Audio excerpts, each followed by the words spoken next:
How to add CSS। HTML में CSS कितनी तरह से ऐड कर सकते हैं वो आज हम लोग बात करेंगे। तो HTML में CSS को ऐड करने के लिए हमारे पास 3 वेज हैं, 3 रास्ते हैं। पहला है इनलाइन।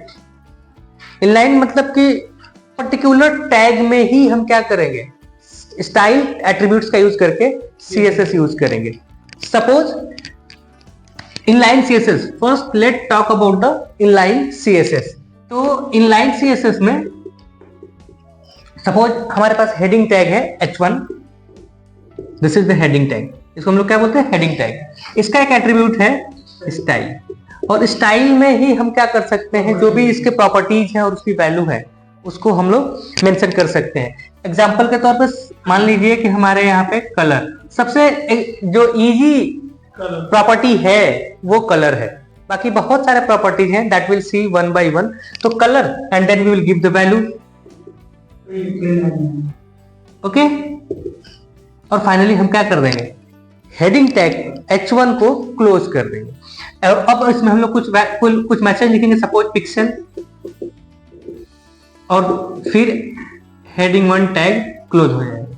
तो इस टाइप के CSS को हम क्या कहते हैं, inline CSS। Inline CSS clear है, okay. Now similarly internal CSS, क्योंकि होता क्या है ना कि पहले इनलाइन आया, आदमी स्टार्टिंग कहां से करता है, अपने जैसे आपको चलना है तो पहले एक कदम बढ़ाओगे फिर दूसरा कदम, तो इस तरह इस रूम से क्या हो जाएगी, बाहर हो जाओगे, ठीक है। तो अब इसके अंदर ही हम क्या करते हैं, मतलब उस पेज पे ही हम CSS यूज करेंगे, एक ऐसा CSS। अब हम टॉपिक ही है ना टाइप ऑफ CSS या how to add CSS actual page पे। अब हम क्या करने वाले हैं, हम तो अभी जो इनलाइन देख रहे थे वो टैग में ही स्टाइल यूज कर रहे थे, अब हम उस पेज में ही मतलब हेड टैग में यूज करेंगे। HTML के अगर फॉर्मेट देखोगे तो पहले HTML स्टार्ट होता है, फिर उसके बाद हेड, तो हेड टैग में टाइटल होता है और उसी टैग में हम लोग स्टाइल को मेंशन करेंगे। और जो भी हमें लिखना है, चाहे सिलेक्टर का यूज करें, क्लास का यूज करें या आईडी का यूज करें, उनका यूज करके हम क्या करते हैं, इंटरनल CSS बना सकते हैं। Let's see the example. Internal CSS, ठीक है। Suppose HTML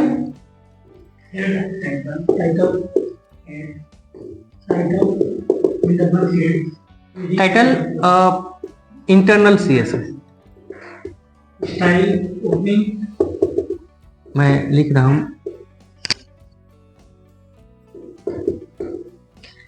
okay. Now next we will start the style.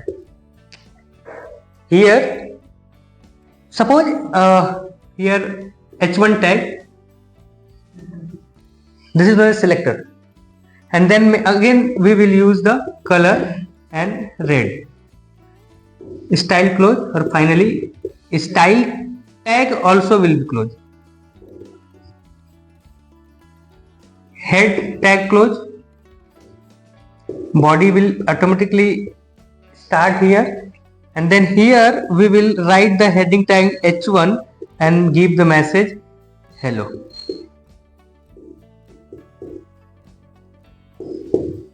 Body close कर लिया हमने और फाइनली HTML क्लोज कर लिया।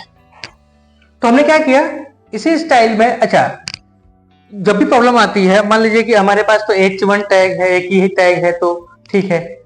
इंटरनल में दिक्कत क्या होती है कि अब फिर से अगर हमने H2 लिया तो उसके लिए फिर से हमें स्टाइल लिखनी पड़ेगी। इस तरह क्या करना होगा, हमें प्रॉब्लम होगी ये कि अलग अलग सारे टैग में हमें स्टाइल लिखना पड़ेगा। तो उसके लिए कुछ ऐसा करते हैं कि सिर्फ हम ये कंटेंट यूज करें और पेज पे जितने भी उस पेज पे कंटेंट हो, एलिमेंट हो, सब रिफ्लेक्ट हो, उसके लिए हम इंटरनल CSS यूज करते हैं। प्रॉब्लम देखिए कहां पे है, प्रॉब्लम क्या है कि अभी फिर से आपको H1 टैग लेना है, H1 टैग लेना है, ठीक है। अब इसमें लिखना है पिक्सल। अगर आप इनलाइन लोगे तो प्रॉब्लम क्या आएगी कि यहां तो आपने स्टाइल लिख लिया, फिर से यहां पे भी लिखना पड़ेगा, तो एक ही टैग के लिए हमें बार बार स्टाइल देना पड़ता है। इसी को इंप्रूव करने के लिए हमने क्या लिखा, इंटरनल CSS। हमने यहाँ पर जस्ट H1 सेलेक्टर लिख लिया। अब जो भी हम H1 यूज करेंगे, पूरे पेज में जहां पे भी H1 यूज करेंगे, सबका कलर क्या हो जाएगा? रेड हो जाएगा। That is the advantage of internal CSS over the inline CSS। ठीक है, नेक्स्ट है एक्सटर्नल CSS। अब यहाँ पे हम लोग आ जाते हैं, इसको हम लोग रफ कर देते हैं। कलर दोनों का रेड होगा। हाँ, दोनों का कलर रेड होगा। ठीक है, देखिए अब क्या करना है, एक्सटर्नल CSS यूज करना है। तो एक्सटर्नल CSS मतलब कि हम .css एक्सटेंशन का एक अलग फाइल बनाएंगे। अच्छा, डायरेक्टरी को समझिए।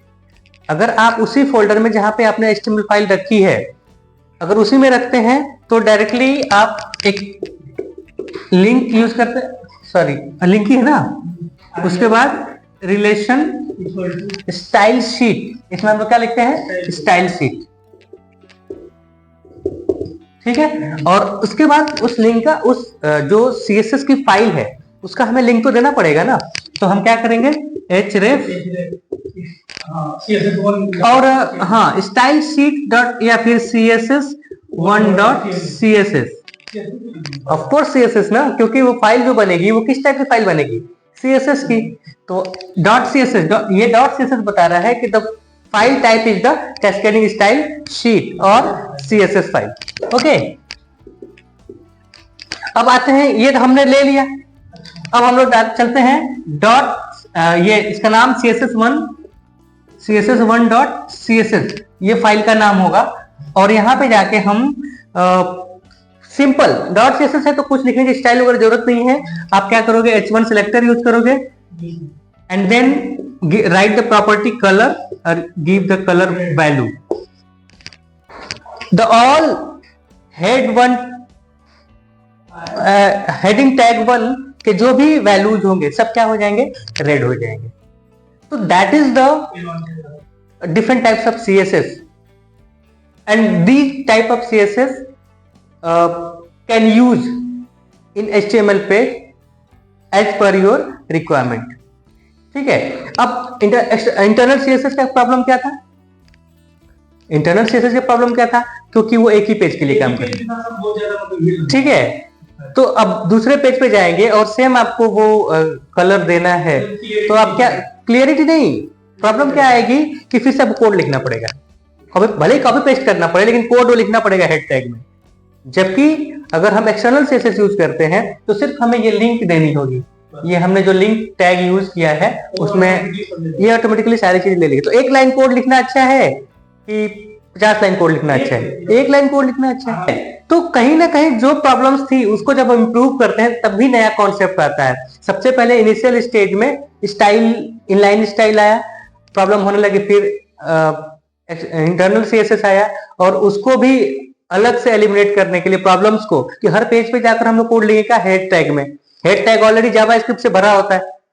हालांकि जावास्क्रिप्ट भी हम एक्सटर्नल JS का यूज कर सकते हैं, सेम कंटेंट। वहां पे हम जावास्क्रिप्ट लिखेंगे, यहाँ पे जावास्क्रिप्ट और href में .js लिखेंगे। समझ में आ रहा है? तो जावास्क्रिप्ट का पार्ट है, उसमें देखेंगे। टाइप्स ऑफ CSS समझ में आया?